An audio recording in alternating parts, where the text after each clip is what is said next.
We ready for the question? All those in favor of approving the minutes signify by saying aye. Aye. Opposed? The minutes are approved. Okay, we'll move right into our action agenda. Item 3.1, request for transfer of funds attached for committee approval. Evelyn? Do we have a second on? Edna, thank you. Do we have any discussion regarding transfers? There being none, are we ready for the question? All those in favor of item 3.1 signify by saying aye. Aye. Opposed? Item 3.1 is carried. Item 3.2, request from the Treasurer's Office. Request for a contingent fund transfer in the amount of $500 to pay filing fees to have Mike Swan appointed as administrator of two estates to try and collect approximately $200,000 in debt owed to the county. Attorney Thomas Clements has a contract with the county to collect this debt along with several others. Chair will entertain a motion to bring this to the floor for discussion. Jean and Dennis, thank you. Good morning. Good morning. Still morning, isn't it? Good morning, Mike. What do we have here? This is kind of under the category of thinking outside the box. Thomas Clements, who is under contract with the county to collect past due debts, came to me and said, you know, we've got these two from Westmount that are totaling over $200,000 where the people have passed away and the estates are not being settled. He thought that maybe if we could have me, or he could have me appointed through the Surrogates Court as the administrator of the estate, then we could possibly see if there is anything in the estate to collect some of this past due money.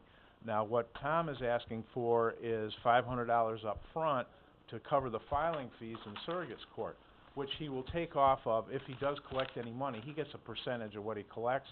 He will take that $500 off of whatever he collects at the end of this. Did I explain that so that you understand it? I believe so.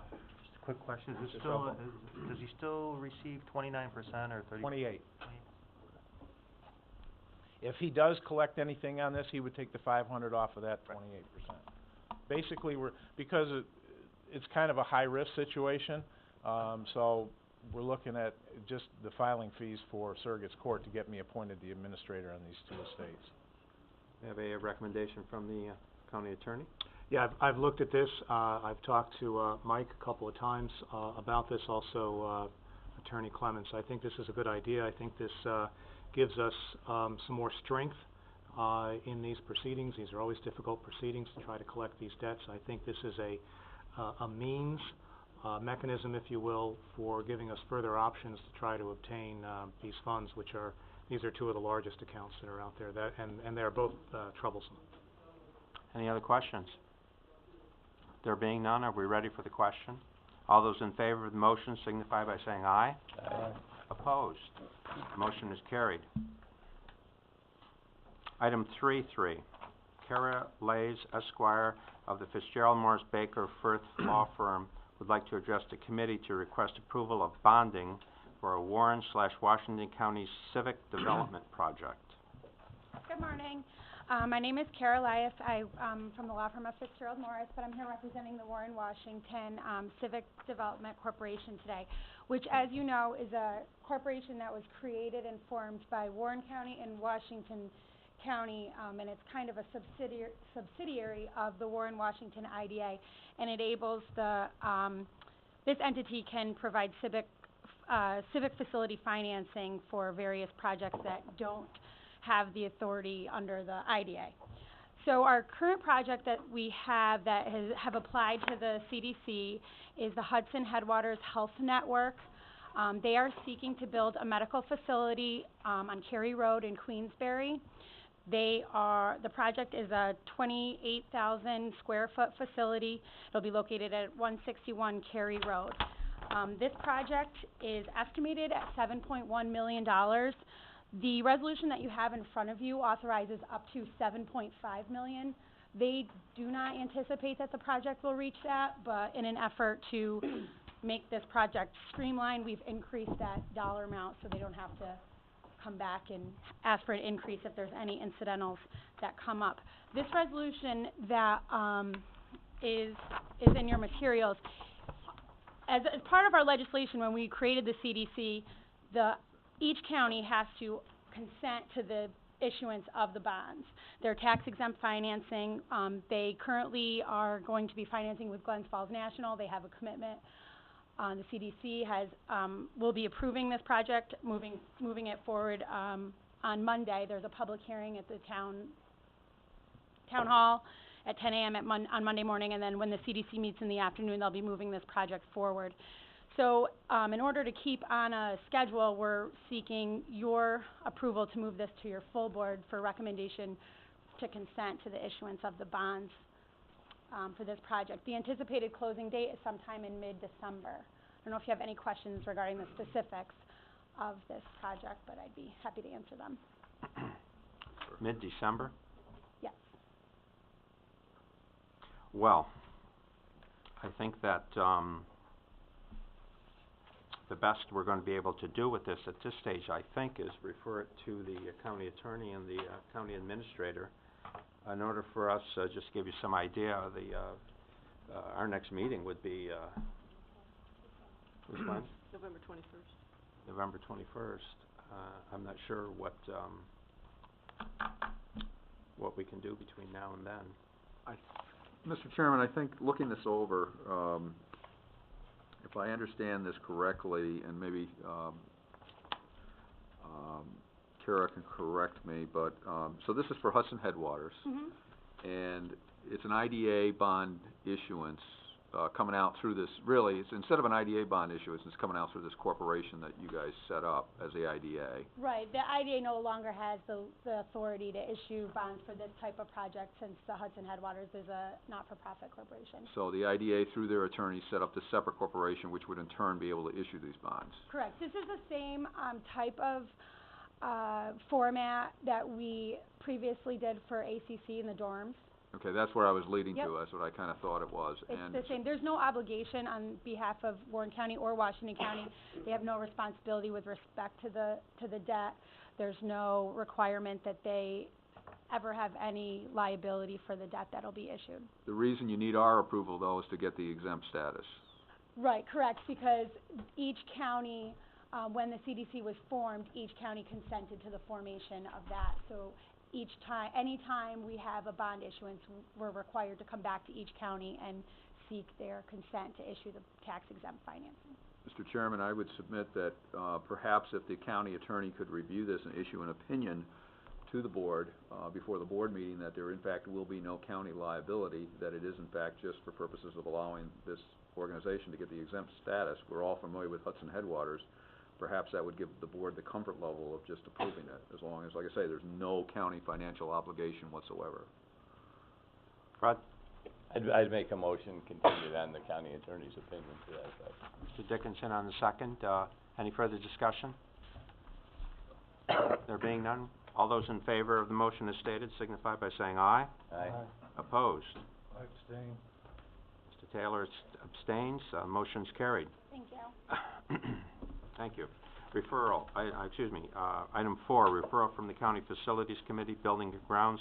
Committee has approved a letter of authorization to allow Clark Patterson Lee to advance a schematic design and final design concept 1, construction of new space for the court space expansion project, and has referred the matter to the Finance Committee to determine a source of funding for said work and to discuss bonding options. Chair, I'll entertain a motion regarding item 4 to the floor. Mr. Dickinson, Mr. Monroe, thank you. Discussion. Mr. Chairman, I may be able to shed some light on this. The Court Facilities Committee, as many supervisors I think are either serve on it or present, has recommended that the project for the court expansion move ahead, consisting of a new building that will be attached to this building that will house the court project, and it will also involve renovation of some of the existing county facilities. In order to advance the project, 2 things have to happen. One is the board needs to approve that on the 21st, if they agree with the committee in the concept of doing that, after looking at all the alternatives. But the second thing is that if the board does agree that on the 21st that that's the right thing to do, the immediate next question will be, okay, how are we going to pay for this next step of the process? The next step of the process being to do a schematic design and get the environmental assessment form and work, completed, because you cannot issue bonds, for this structure until such time as you have more information and have the environmental assessment review done. When I say issue bonds, I mean actually adopt a resolution, because part of the bonding is an approval of the project, and in order to be able to adopt a bond resolution, you must have an environmental assessment. These folks need to complete that. Now, they have told me that the total cost for this next phase is $118,000. Jeff has also informed me, though, that they have $72,000 left over in prior funding that has been given towards this project. And they have that left over because they've made, obviously, progress faster than what they anticipated to get to where they are now. So that means then they're short $46,000. So in order to get to the point of being able to adopt a bond resolution then, and formally authorize the project in that fashion, we need a source of funding for an additional $46,000. Now, we had a conference call this past week involving our treasurer, the county attorney, myself, and our financial consultant about the bonding issues. I had mentioned at the County Facilities Committee meeting that there were a number of concerns in that regard about the timing of when you do this stuff and what can be bonded and what can't be bonded. And generally speaking, until you adopt a bonding resolution, you can't include costs that occurred prior to the time of that bonding resolution unless there's some indication of an intent to bond those costs. In this particular case, though, it seems to me that the amount of $46,000 is so low, and we have it in our fund balance. My recommendation would be to accept the fact that we would fund the $46,000 out of fund balance and not worry about trying to recoup that in our bonds.